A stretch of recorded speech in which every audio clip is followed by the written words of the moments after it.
Esta es la mañana en el continente americano. Cuando atardece en Europa y cae la noche en Asia. Así despierta el continente americano y transcurre el día y la noche en el resto del mundo. La mañana.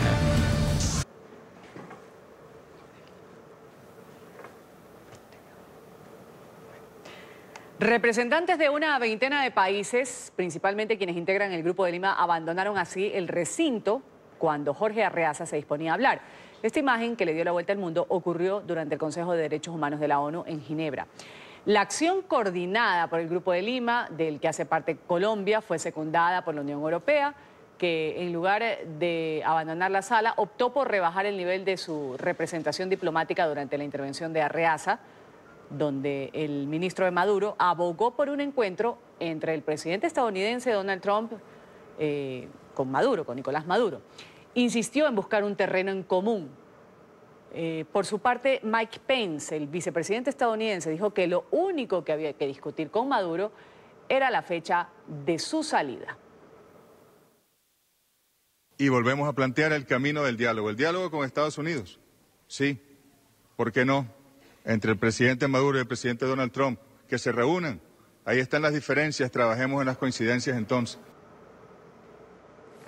Bueno, Trump, que desde que asumió el cargo en el año 2017, combate ferozmente a la Venezuela de Nicolás Maduro, ha instado a la comunidad internacional a apoyar al jefe del Parlamento de la Asamblea Nacional, a Juan Guaidó, quien sabemos es reconocido como presidente interino por más de 50 países, ha incrementado también las medidas punitivas contra el régimen de Caracas, al que responsabiliza además de una debacle económica sin precedentes, de la huida de millones de personas por la escasez y la hiperinflación. Entonces, la pregunta aquí es cómo así que Trump aceptaría reunirse con Nicolás Maduro. Vamos a saludar en Panamá a Arturo Vallarino, es ex embajador de Panamá en la OEA. Gracias por estar con nosotros, bienvenido. Muy buen día, Ruth. Saludo a todos los televidentes del programa La Mañana. Embajador, justamente lo decíamos, suena descabellado el hecho de que el ministro de Maduro pida ahora que haya un diálogo. ¿En calidad de qué aceptaría el presidente estadounidense reunirse con Nicolás Maduro, a quien no reconoce como presidente de los venezolanos? Sí, yo creo que eso realmente no tiene ningún sentido y fue oportuno que inmediatamente el vicepresidente de los Estados Unidos rechazara esa posibilidad. Pero más importante que eso, yo creo que van a ser los acontecimientos que se van a dar el día de hoy, que usted ha anunciado de la reunión del presidente Bolsonaro con Guaidó, y sobre todo la propuesta que los Estados Unidos ha anunciado que va a presentar en Naciones Unidas con el objeto de que se facilite la entrada de todo el material de medicinas y alimentos de carácter humanitario. Justamente hablemos de esta reunión, de esta cita entre el presidente de Brasil, Jair Bolsonaro, con Juan Guaidó. ¿Qué tipo de resultados puede salir de este encuentro? Bueno, Brasil es una potencia latinoamericana. El presidente Guaidó ha sido muy vertical en esta crisis y ojalá que sea un poco más agresivo. Sin embargo, de manera bilateral, yo creo que solamente la solidaridad de Brasil y la presión para que se pueda dejar entrar la ayuda humanitaria, pero no esperamos realmente resultados muy concretos e inmediatos de esta reunión. Sin embargo, tiene un significativo geopolítico en estos momentos ante la crisis venezolana. Señor Vallarino, hablando de esta crisis que existe, esta ayuda humanitaria, Nicolás Maduro niega que hay una emergencia humanitaria, ha rechazado esta asistencia estadounidense que Guaidó intentó ingresar el pasado fin de semana al país por considerarlo el comienzo de una invasión militar, ha dicho, para derrocarlo. Los choques en la frontera con Colombia y Brasil, donde se ha copiado esta ayuda, dejaron aproximadamente 4 muertos, cientos de heridos. muchas personas o analistas están diciendo el día de hoy, ¿qué tal si este planteamiento que hace Arreaza de que se reúne el presidente estadounidense con Maduro, donde dice, allá están las diferencias, ahora trabajemos en las coincidencias? ¿Qué tal si se reúnen, negocian la entrada de ayuda humanitaria y se puede sacar algo? ¿O usted definitivamente lo ve muy complicado? Sí, yo no veo ninguna posibilidad de que se realice esta reunión. Sin embargo, pudiera estar más optimista de que Naciones Unidas, a pesar del veto de China y de Rusia, que es notorio y que tiene un carácter ideológico, ya Arreaza también ha dicho que están dispuestos a permitir la entrada de la ayuda humanitaria siempre que no sea a la fuerza. Si Naciones Unidas decidiera intervenir en el tema de la ayuda humanitaria, no hay duda que eso aliviaría bastante la situación de hambruna y de desesperación que hay en el pueblo venezolano. Vamos a agradecer a Arturo Vallarino, ex embajador de Panamá en la OEA. Gracias por habernos acompañado aquí en la mañana. Gracias a usted.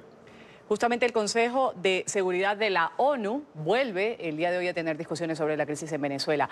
Sin embargo, van a ser sometidas a votación 2 resoluciones sobre la crisis venezolana. Una impulsada por Estados Unidos, otra por Rusia. Ambos proyectos rivales buscan tener los 9 votos necesarios para su aprobación. Alejandro Rincón nos cuenta de qué se trata desde Nueva York. Adelante, Alejandro.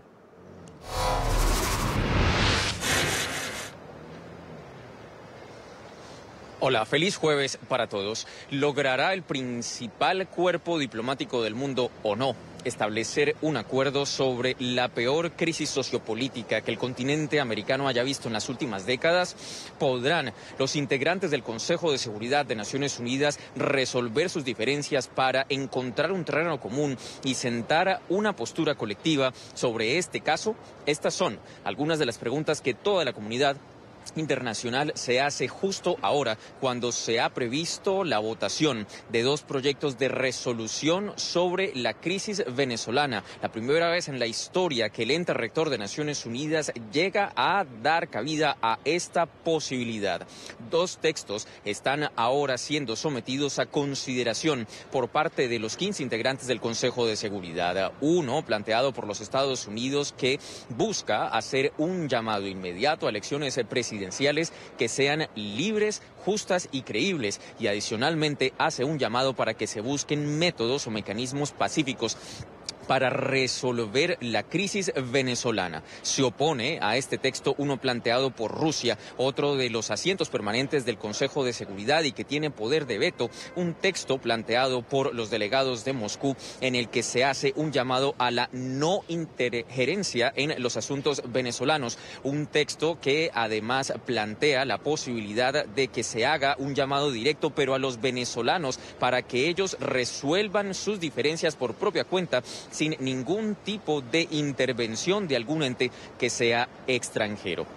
Una vez se sometan a votación esos textos, pues finalmente conoceremos cuál es la postura que plantea el Consejo de Seguridad de Naciones Unidas, si avanza o no uno de estos 2 textos o si por el contrario cualquiera de estos 2 proyectos falla, o bien porque no logran tener los votos suficientes o bien porque alguno de los asientos permanentes del Consejo de Seguridad ejerce su poder de veto, como se ha anticipado que Rusia podría reaccionar en caso de que la moción promovida por los Estados Unidos tenga los 9 votos necesarios para ser tramitados. Y una vez tenga lugar la votación de estos 2 proyectos en el transcurso de la mañana de hoy, pues finalmente con esa decisión el Consejo de Seguridad terminará de enviar un mensaje sobre cuál sería su postura a propósito de la crisis venezolana. Es todo lo que tenemos para ustedes por ahora. Continúen con más en el Centro Internacional de Noticias.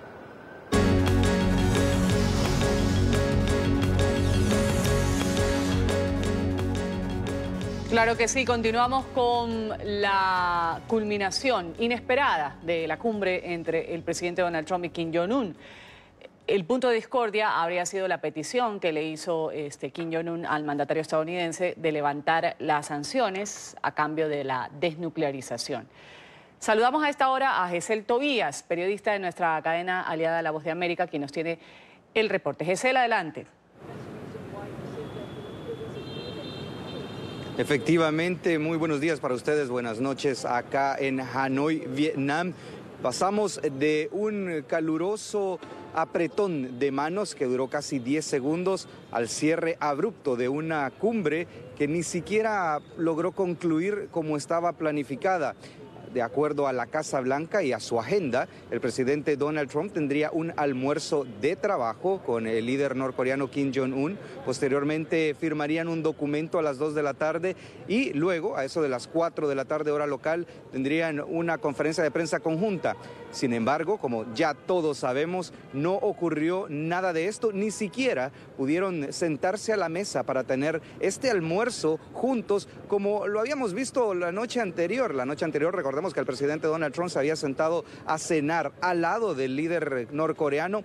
No obstante, esto indica que hubo mucha tensión en esa primera reunión que sostuvo Kim Jong-un con Donald Trump, en donde estuvieron a solas únicamente con sus traductores. Ahora, ¿cuál es el futuro para Corea del Norte entonces? Lo que podemos ver es que hay un entrampamiento de la situación. Tú muy bien lo mencionabas, Ruth. Corea del Norte quiere un levantamiento total de las sanciones que pesan sobre su nación, mientras que el presidente Trump aseguró que Washington no está lista para tremenda concesión.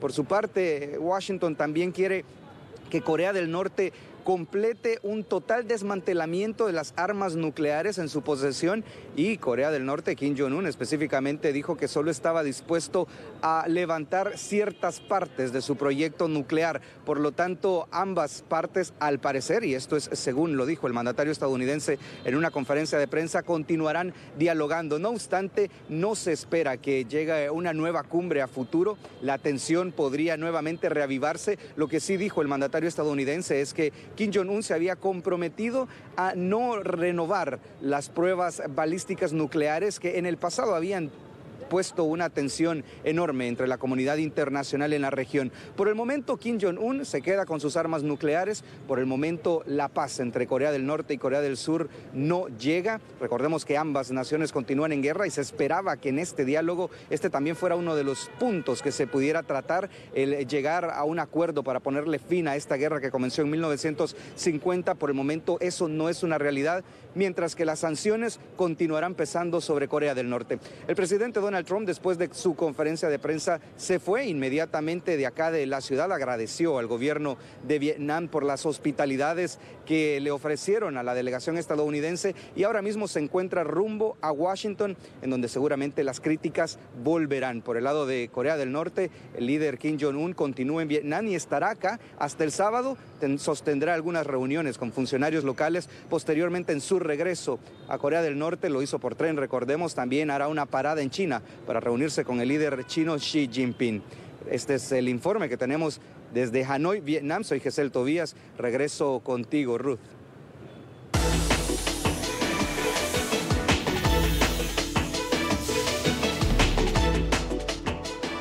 Agradecemos a Gesell por ese reporte. Me avergüenzo y me disculpo porque sé quién es Trump.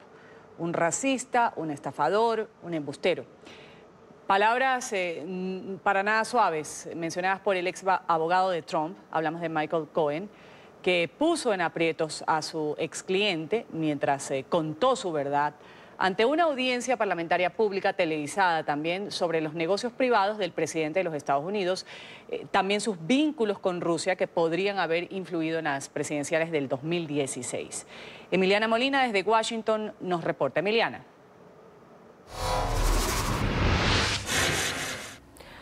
Hola, ¿qué tal? Muy buenos días. Pues el día de hoy será la última y tercera audiencia que tiene Michael Cohen, el ex abogado personal del presidente estadounidense Donald Trump, en el Congreso el día de hoy, esta vez nuevamente a puertas cerradas. Sin embargo, en las últimas horas, Michael Cohen hizo unas acusaciones bastante fuertes contra el mandatario estadounidense Donald Trump, asegurando que el ejecutivo es un racista, un tramposo y un estafador, y que utilizó en múltiples ocasiones a las personas o su círculo más cercano para tapar ciertas acusaciones, entre estas, por ejemplo, las acusaciones de encuentros sexuales con al menos 2 mujeres que podrían perjudicarlo políticamente. Incluso Cohen asegura que Trump también mintió sobre sus lazos o sus intereses comerciales con Rusia, entre estos la torre que intentaba construir en Moscú. Veamos. Entrando al Comité de Supervisión y Reforma de la Cámara de Representantes, Michael Cohen, el ex abogado del presidente estadounidense Donald Trump, con una figura más delgada y un rostro cansado, comenzó su discurso pidiendo disculpas a legisladores. El ex abogado del Ejecutivo aseguró que Trump es un racista, estafador y un tramposo. El señor Donald Trump es un hombre racista. El país ha visto a Donald Trump intentar estafar a las cortes en todas sus formas. Es una persona que es incluso peor de lo que se imaginan. Una vez me dijo que si podía imaginarme un país alguna vez liderado por una persona negra, como Barack Obama fue presidente de los Estados Unidos. Y su único interés cuando se lanzó a las presidenciales era exponer su marca y nunca liderar esta nación. Donald Trump es un hombre que se postuló para un cargo, para hacer grande su marca, no para hacer grande a nuestro país. Él no tenía ningún deseo o intención de dirigir esta nación. Solamente lo hizo para comercializarse a sí mismo y para construir su riqueza y poder. El señor Trump decía a menudo que esta campaña iba a ser el mejor infomercial de la historia política. Él nunca esperó ganar las primarias. De hecho, nunca esperó ganar las elecciones generales. La campaña, para él, siempre fue una oportunidad de marketing. En cuanto a los emails del Comité Nacional Democrático que se publicaron por medio de Wikileaks, Cohen aseguró que Trump estaba al tanto de su publicación, pues Roger Stone, su asesor en ese entonces y quien ahora está siendo procesado, lo alertó. Estaba en la oficina del señor Trump cuando su secretaria anunció que Roger Stone estaba al teléfono. El señor Trump puso al señor Stone en el altavoz. El señor Stone le dijo a Trump que acababa de hablar por teléfono con Julian Assange y que el señor Assange le había dicho al señor Stone que en un par de días habría un enorme volumen de correos electrónicos que dañarían la campaña de Hillary Clinton. En plena audiencia ante los 42 legisladores, Cohen mostró imágenes de un cheque firmado por el Ejecutivo mientras Trump era inquilino de la Casa Blanca. El señor Trump es un estafador. Él me pidió que le pagara a una estrella de cine adulta con la que tenía una aventura y que le mintiera a su esposa, cosa que hice. Mentirle a la primera dama es uno de mis mayores remordimientos. El cheque firmado por $35,000 era uno de 11 cheques en total que Cohen recibió como parte de reembolso por el pago de $130,000 a Stormy Daniels, la actriz porno. Por su parte, Michael Cohen asegura que no tiene evidencia directa de que la campaña del presidente estadounidense Donald Trump durante el 2016 se puso de acuerdo con funcionarios rusos para lograr su elección, pero que tiene sus sospechas e hizo referencia a la reunión en la Torre Trump en Nueva York en 2016, donde sabemos que atendió su hijo Donald Trump Jr. y también su yerno y ahora asesor en la Casa Blanca, Jared Kushner. Por otro lado, recordemos que Cohen le esperan 3 años en prisión por 8 delitos cometidos, entre estos mentirle a legisladores y violación de leyes de financiación de la campaña electoral por pagarle a 2 mujeres y intentar silenciarlas sobre los encuentros sexuales que mantuvieron con el entonces candidato presidencial Donald Trump. Esta es toda la información que tenemos desde Washington. Emiliana Molina, regreso al Centro Internacional de Noticias. Emiliana, gracias por tu reporte, las declaraciones del ex abogado personal de Donald Trump. Vamos ahora a hablar de un video que ha sido grabado en una cámara de seguridad y tiene en graves aprietos a un oficial de policía en Miami. Estas imágenes dan cuenta de cómo el uniformado golpea a un menor de edad cuando se encontraba esposado. Paola Cernas de Florida con el reporte. Paola.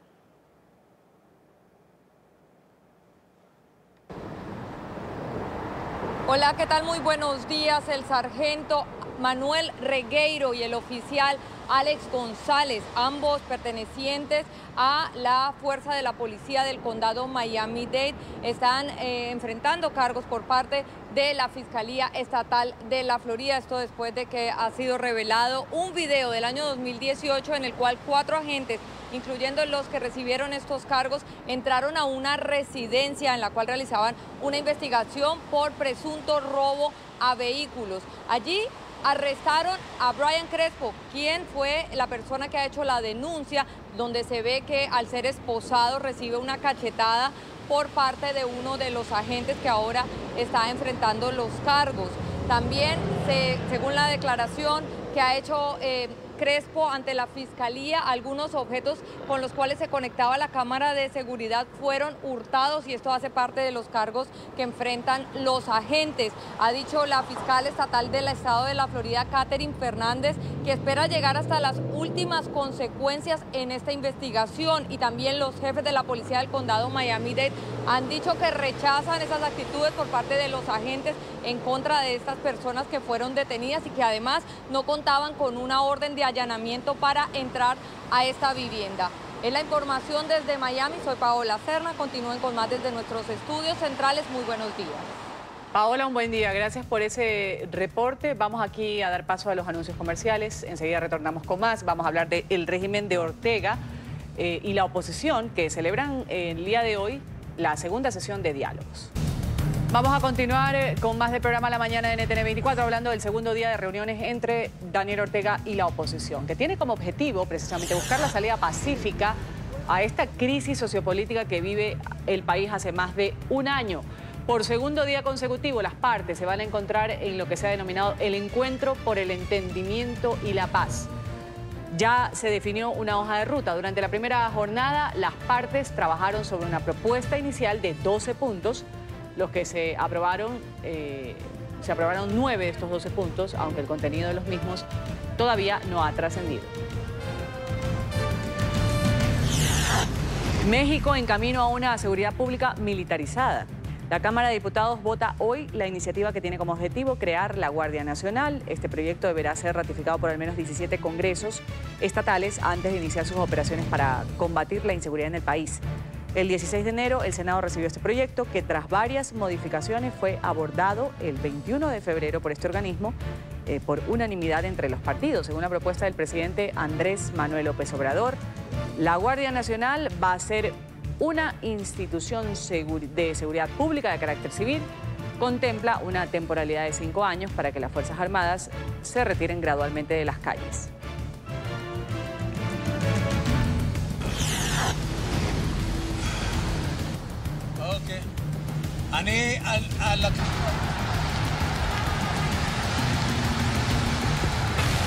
Y esto fue un rescate bastante dramático en Jerusalén.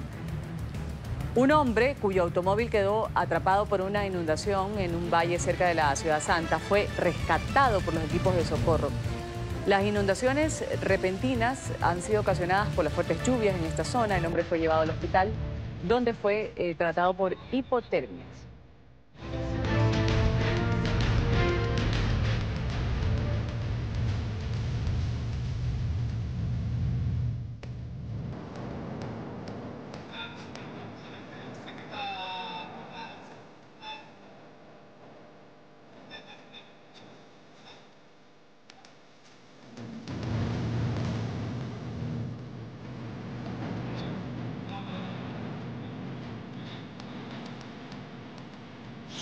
Hablamos ahora del primer ministro de Pakistán. Ha afirmado que va a liberar mañana al piloto indio arrestado el miércoles después de que su casa fuera derribado por las fuerzas aéreas pakistaníes.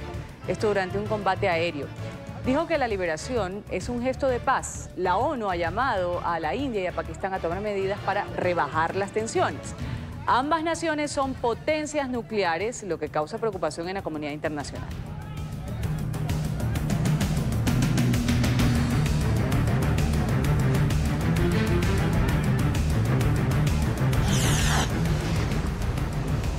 A un mes para que se cumpla la fecha de la salida del Reino Unido de la Unión Europea, todavía no se ha logrado aprobar un acuerdo definitivo entre las partes involucradas. Las posiciones sobre el futuro de la frontera entre la República de Irlanda e Irlanda del Norte ha sido uno de los temas que ha generado mayor división en la Cámara de los Comunes. Por ahora, abandonar el bloque europeo sin una resolución conjunta sería el escenario que el gobierno británico tendría que enfrentar. La fecha pactada de la salida está programada para el próximo 29 de marzo.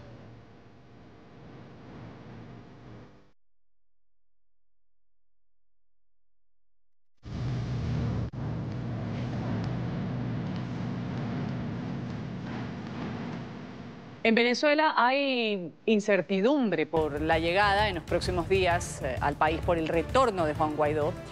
Recordemos que el régimen venezolano le había impuesto una prohibición de salida. El presidente interino podría ser detenido. Ya él lo dijo aquí en NTN 24, no tengo miedo, voy a retornar al país y lo haré sin ningún tipo de problemas. Oliver Fernández tiene el reporte a esta hora desde la capital venezolana. Oliver, un buen día para ti. Ruth, amigos televidentes, un buen día para ustedes. Así es, hay gran expectativa en Venezuela sobre lo que será el regreso del presidente encargado Juan Guaidó. Recordemos que el fiscal general de la República designado por la constituyente le había dictado una medida de prohibición de salida del país. Sin embargo, vimos al presidente encargado de Venezuela durante este fin de semana en Cúcuta, en Colombia, tratando de ingresar esta ayuda humanitaria, y también lo vimos en Bogotá reuniéndose con el grupo de Lima, y hoy se espera que esté entonces reuniéndose también con Jair Bolsonaro, el presidente de Brasil. Esto, por supuesto, ha traído incomodidad en el gobierno de Nicolás Maduro o en el régimen de Nicolás Maduro, que ya prácticamente lo ha amenazado con cárcel. Anoche veíamos en el programa Con el Mazo Dando, que dirige el presidente de la Asamblea Nacional Constituyente, Diosdado Cabello, decía que el gobernador del estado Vargas lo estaría entonces esperando a su regreso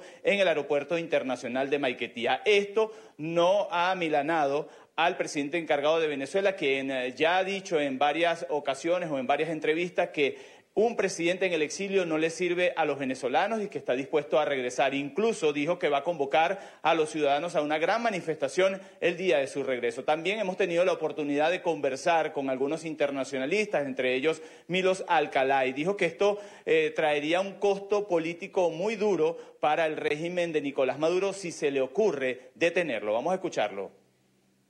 ¿Qué pasa si el presidente interino Juan Guaidó es detenido por el gobierno de Nicolás Maduro? Creo que sería otro error garrafal. No se está deteniendo solamente a un dirigente político reconocido por más del 80% de los venezolanos. No se trata solamente de detener al presidente de la Asamblea Nacional, una de las pocas instituciones que se rige por la democracia, sino se trata de detener al presidente interino reconocido por más de 60 estados. Eso sería algo nunca visto en la historia actual, en donde el ejercicio de un atropello sería rechazado por la comunidad. ¿Subiría de nivel la presión internacional? Sin lugar a dudas. Repito, no se trata solamente de un político preso o de un preso político, como le gusta decir al régimen, sino que se trata de encarcelar al presidente interino, aquel que la Constitución establece que debe ser el que permita la transición al retorno de Venezuela al Estado de Derecho y al cumplimiento de las normas que la misma Constitución establece. Ruth, pareciera que la llegada del presidente interino de Venezuela, Juan Guaidó, es inminente. Algunos diputados a la Asamblea Nacional así lo han asegurado. Incluso este miércoles en la sesión plenaria de la Asamblea Nacional le extendieron un permiso durante 5 días que estará entonces fuera del país. Se espera que entonces la próxima semana ya estará arribando a Venezuela y, por supuesto, también lo ha anunciado el presidente interino Juan Guaidó, que convocará a los ciudadanos para que, o de alguna manera, para su recibimiento. Es la información que nosotros podemos aportar a esta hora. Desde Caracas volvemos contigo a la mañana de NTN 24. Vamos a agradecerte, Oliver, por este reporte, también las posturas que hay sobre esta situación en particular. ¿Qué pasaría si es detenido Juan Guaidó cuando retorne a su país, a Venezuela? Hablamos ahora de Migración Colombia, que ha advertido del riesgo en la estructura de los puentes internacionales entre Colombia y Venezuela, en los que han sido instalados contenedores para impedir el paso de vehículos y de la ayuda humanitaria, además. El reporte lo tiene hasta ahora desde Cúcuta, Diego de Pablos. Diego.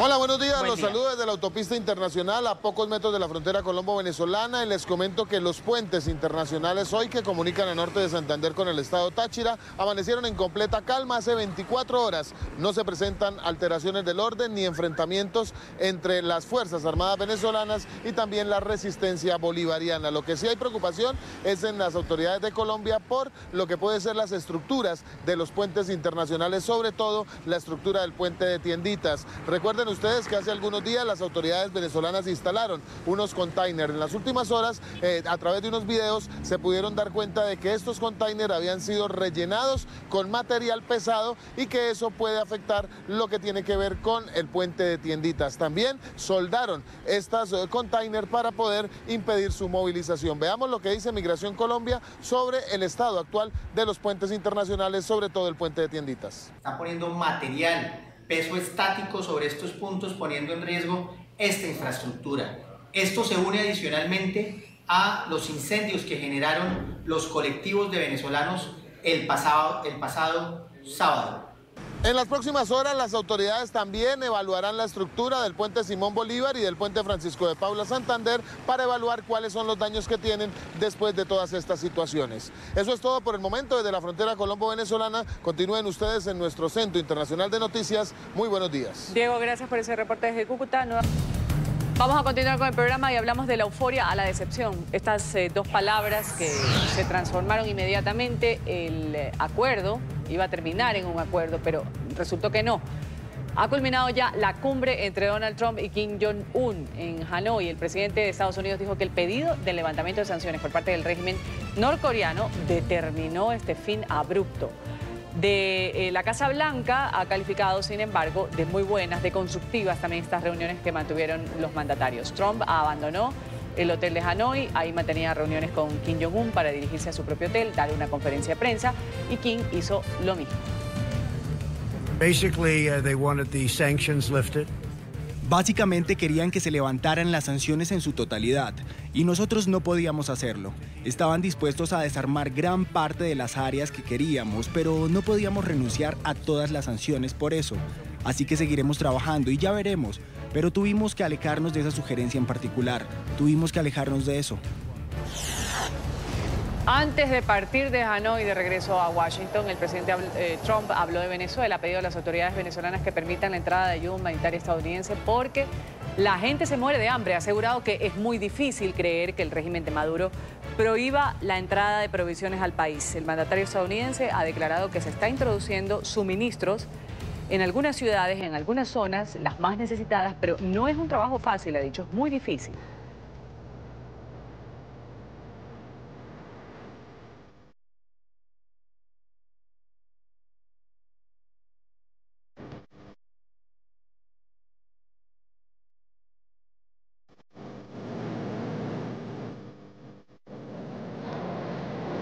El presidente interino de Venezuela, Juan Guaidó, ya está en Brasil.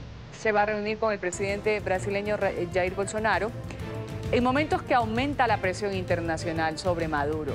Brasil y decenas de otras naciones han reconocido a Guaidó como presidente interino de Venezuela, mientras Maduro enfrenta un cerco diplomático y sanciones a la vital industria petrolera estatal por parte de Estados Unidos.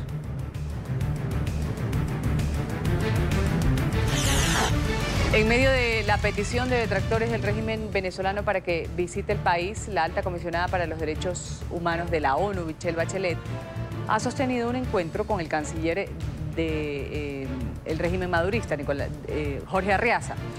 Él ha informado sobre esta reunión con la diplomática en Ginebra y, según ha dicho, le expuso la verdadera situación de los venezolanos. Arreaza, que fue ignorado previamente por los representantes del organismo, dijo que insistió a Bachelet en aceptar la invitación de Maduro para visitar Venezuela. Nos reunimos con la alta comisionada para los derechos humanos de Naciones Unidas, Michelle Bachelet. La actualizamos sobre la realidad en Venezuela y la invitación que el presidente Nicolás Maduro le ha hecho para visitar el país. Ecuador ha denunciado que el exministro de Rafael Correa, prófugo de la justicia, se encuentra en Venezuela. María Paula Romo, ministra del Interior, confirmó que Fernando Alvarado, quien es investigado por presunto mal uso de dinero público y sobre quien recaía una prohibición de salida del país, habría recibido asilo por parte del régimen de Maduro. Según un medio de comunicación venezolano, el cooperante Alvarado estaría alojado en el Hotel Meliá, en Caracas, en la habitación 1621, desde el 16 de diciembre del año anterior, como huésped de la Cancillería de Maduro. Según el informe periodístico, el Ministerio de Relaciones Exteriores de Venezuela ha pagado aproximadamente $7.000. Fernando Alvarado se fugó de Ecuador el 20 de octubre del 2018 luego de quitarse el grillete electrónico que portaba.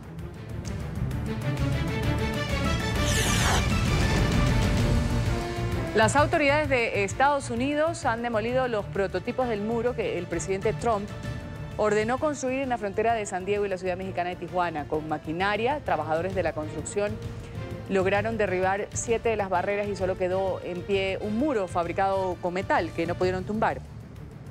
La administración de Donald Trump ha dicho que los prototipos cumplieron su función, consistía en explorar nuevos diseños, atributos también para el muro fronterizo.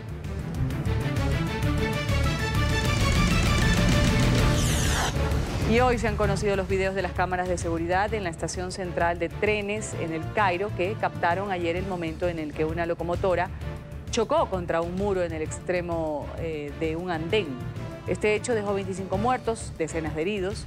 Tras el choque se registró también una explosión y un incendio. Los dos videos revelan la violencia de la colisión.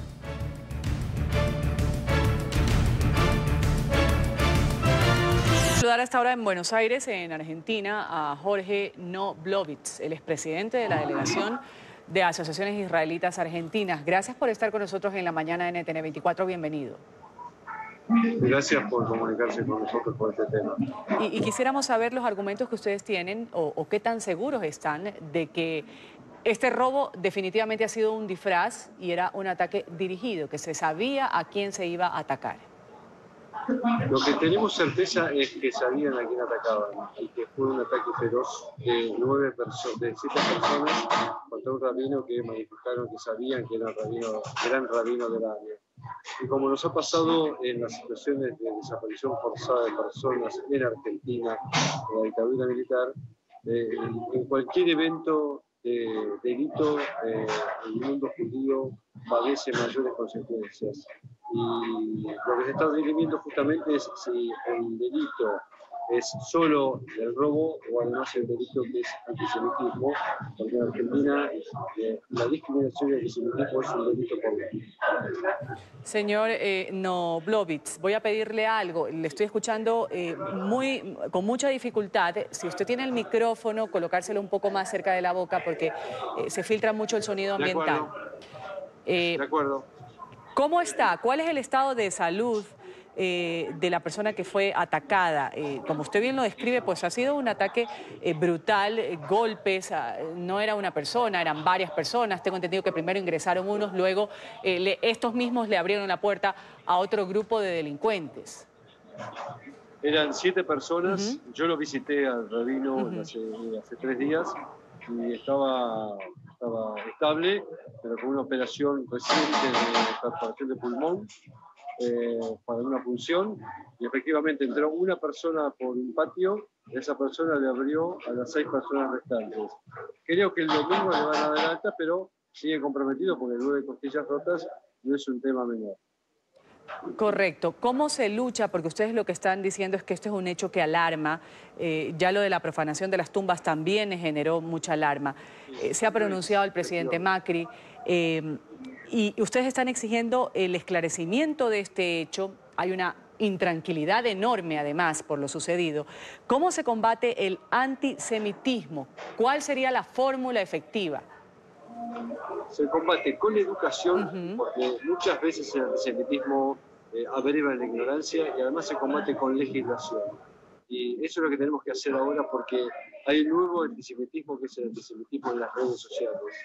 Lo que es preocupante hasta que se dirima el carácter del delito contra el marido es los comentarios que tenemos posteados abajo de las redes sociales. Si ustedes entran a las redes y ven en los portales de Argentina, la mayoría son comentarios antisemitas. Y eso se combate con denuncias, con legislación adecuada, que todavía en el mundo no tenemos, no solamente en Argentina, porque se usa la red para el anonimato. Vamos a esperar que mejore, por supuesto, el gran rabino argentino que ha sido agredido y que haya un poco más de fuerza en lo que usted está pidiendo en cuanto a leyes, en cuanto a educación también para combatir este mal que existe en Argentina, en el mundo, y como usted también lo señalaba, en Europa es un poco incluso más complicado de lo que viven en este país. Peor en Europa, porque en Europa Hay muchos lugares donde no se puede caminar con una equipa por la calle y en Argentina se puede caminar libremente. Esto por ahora es un hecho aislado, pero como hecho aislado tiene que ser debidamente tratado y condenado. Gracias a Jorge Knoblovitz, él es presidente de la Delegación de Asociaciones Israelitas Argentina. Gracias por haber estado en NTN 24. Por llamar. Gracias.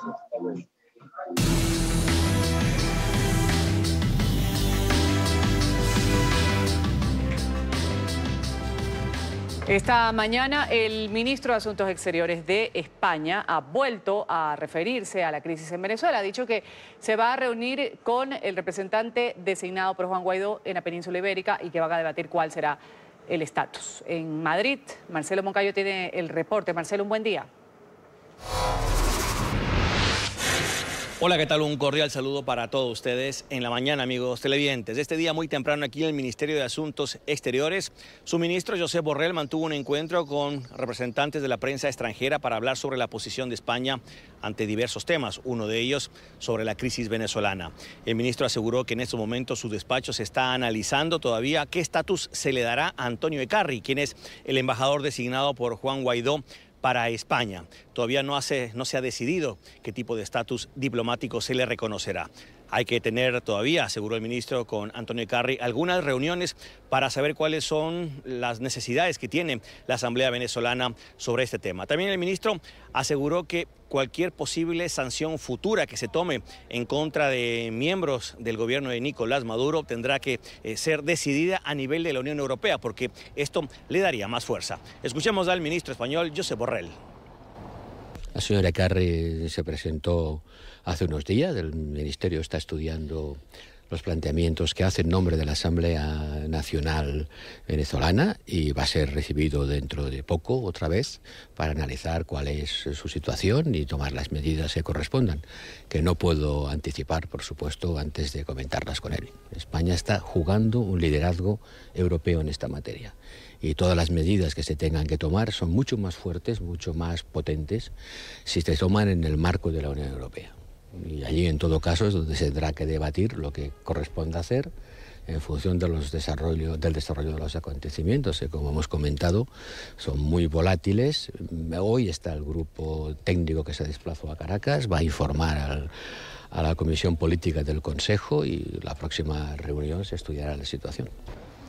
Televidentes de la mañana y además del ministro Josep Borrell quiso insistir en que el denominado grupo de contacto que se impulsa desde la Unión Europea no tiene como objetivo negociar nada, sino únicamente buscar precisamente el contacto entre sectores del régimen de Nicolás Maduro y el de la oposición venezolana, para buscar una salida democrática en Venezuela que pasa, según el ministro, necesariamente por la convocatoria a elecciones justas, libres y transparentes. Este es el informe para la mañana. Sigan ustedes con más aquí en NTN 24. Hasta pronto. Gracias a Marcelo. Hablamos ahora de un nuevo puerto marítimo internacional construido en una isla artificial de Costa Rica, que va a ser inaugurado el día de hoy. Va a permitir conectar a la región centroamericana de una forma más eficiente con el resto del mundo. Silvia Alfaro, desde el Caribe costarricense, nos informa. Silvia. Costa Rica inaugura este jueves la terminal de contenedores en Moín, en la provincia de Limón.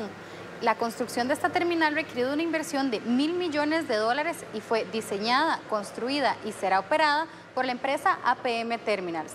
NTN 24 tuvo oportunidad de conversar con el presidente de la empresa y veremos a continuación extractos de la entrevista. Esta terminal es un logro para Costa Rica, el país, los exportadores e importadores locales y la comunidad tendrán un cambio radical en la conectividad con el mundo. Estamos inaugurando una terminal de clase mundial que permitirá traer embarcaciones más grandes, conectando a la comunidad y clientes locales con el mundo en una forma más eficiente. Y eso significa que genera acceso directo a las redes globales y, por lo tanto, se evitan los costos adicionales de hacer escalas y se evita la ineficiencia y las pérdidas en el proceso.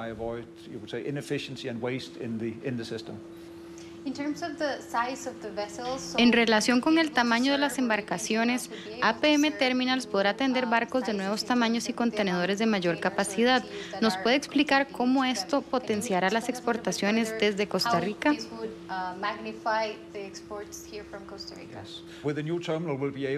Con la nueva terminal podremos atender embarcaciones de un tamaño de hasta 8.500 teus, que equivale a más del doble del tamaño de las que normalmente vendrían a Costa Rica. Y el beneficio principal es el acceso directo a las redes globales en vez de realizar un transbordo de mercancía. Otro beneficio significativo es que se reduce el tiempo promedio que cada embarcación pasa en la terminal.